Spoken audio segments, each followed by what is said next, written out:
Why Star Trek's galaxy has a Romulan neutral zone. The Romulan neutral zone stands as one of the most iconic and politically charged regions in the Star Trek universe, a stretch of space that has fueled decades of interstellar tension, dramatic encounters, and moral dilemmas. But why does this buffer exist at all?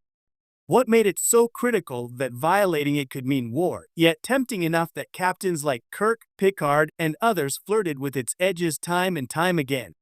At its core, the Romulan neutral zone isn't just a line drawn in the stars, it's a symbol. It represents fear, paranoia, diplomacy, and the fragility of peace. It is a reminder of a war that ended without trust, a Cold War fought in shadows, and a dangerous mirror held up to the ideals of the Federation.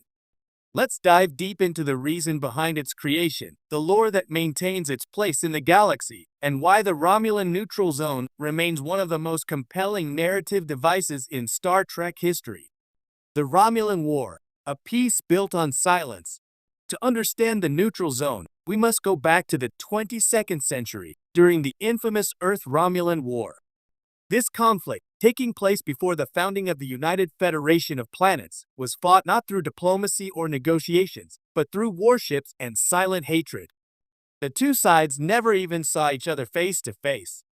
As revealed in Star Trek, Enterprise and supplemented by later lore, this war was devastating.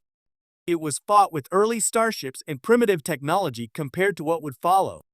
Still, the price was high on both sides. And when the shooting finally stopped, it wasn't because of friendship. It was out of exhaustion.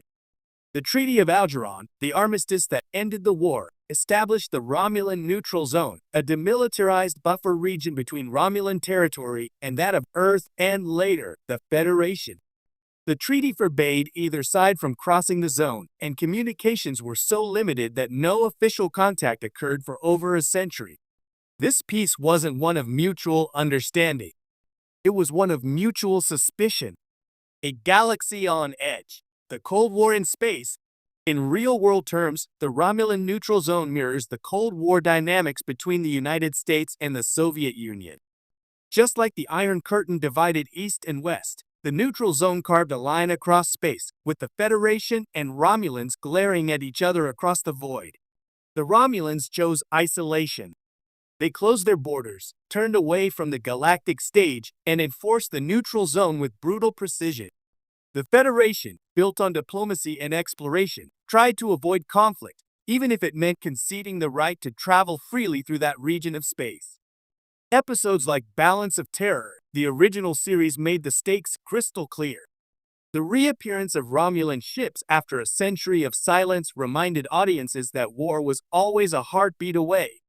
Captain Kirk's tense cat-and-mouse game with a Romulan bird of prey showed how easily the neutral zone could erupt into flames if either side overstepped. In that same episode, Spock's analogy of the Romulans to ancient Earth's Romans hinted at the pride and militarism that fueled the Romulan mindset. Their honor, their discipline, and their hunger for conquest never faded. The neutral zone wasn't a peace offering. It was a warning. The strategic importance. Why the zone matters? Why did the neutral zone persist, even as new threats like the Borg and Dominion emerged? Simple. Its position is incredibly strategic. The zone sits at a major crossroads between Alpha and Beta Quadrant powers. On one side lies the heart of the Romulan Star Empire, including Romulus itself. On the other lies key Federation systems like Vulcan, Earth, and deep space outposts. Any breach could lead to a direct assault on core territories. Romulan technology, especially their cloaking devices, made them uniquely dangerous. The Federation knew that even one bird of prey slipping past defenses could wreak havoc. The neutral zone provided a margin for error, a no-fly zone that could detect aggression early enough to muster a defense. For the Romulans, it was about control. The zone allowed them to patrol their border with deadly efficiency. Any Federation incursion, even accidental, was met with suspicion. It gave them a tactical advantage, as they often knew more about what was going on in the zone than the Federation did. Starbases were stationed nearby. Early warning systems were developed. The zone itself became a character, always silent, always watching, always threatening. Violations and consequences. Violating the Romulan neutral zone wasn't just a plot twist. It was an act of war. Many Star Trek episodes hinge on such violations. In The Next Generation, the defector sees a Romulan officer flee across the neutral zone to warn of an impending invasion, triggering one of the most tense diplomatic standoffs in the franchise. In The Pegasus, Admiral Pressman's secret development of a cloaking device directly violates the Treaty of Alderaan, raising the stakes for both political scandal and open war. Even in Deep Space Nine, the shadow of the neutral zone looms, with Romulans exploiting its ambiguities for espionage and power plays. Yet one of the most important aspects of these stories is how the Federation respects the neutral zone, often to a fault. While the Romulans use it as a tool for manipulation, the Federation clings to it as a symbol of peace. That contrast creates one of Star Trek's richest moral battlegrounds.